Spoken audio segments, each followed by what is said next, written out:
So now we've already renamed all of our models to match our files. All right, here departments, we're going to use the employee departments file. Employee data, we're going to use the second file, which is messy employee data. And then for the third one, we're going to use the last file, which is employee info updated. So let's go with the first one. Okay, so we're going to use this file. So for now, what we can do is click on binary and then select table.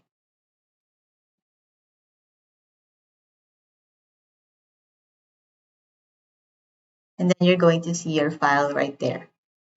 Now, before we do anything else, this is okay because we're able to see the file. But what if someone comes in, adds a new file to this folder, and then the order is going to change. So how are we going to be sure that it selects the same file? Now remember, Power BI is going to base his steps according to what we had put right here. So if I want to make sure that it chooses this file above anything else, I'm going to do a filter. So let me just delete the steps that I did.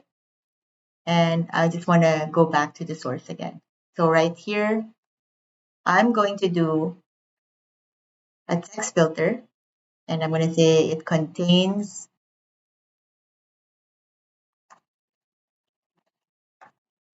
employee departments.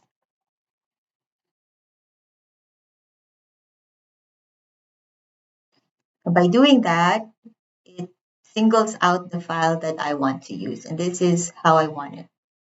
Now, this assures me that if someone adds a new file to this folder, it's not going to error out because it will look for that file name that has the name employee departments. Then from here, I'm going to click on binary. Then I'm going to select table.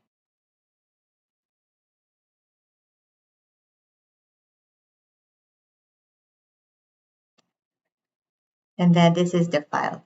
Now notice that employee ID, department, and shift is at the first row and it's not our headers. So right here at the top, you're going to see use first row as headers. Select that and it just promoted it to headers. Now, so you can also see while we're doing those steps, it's being recorded here at the side.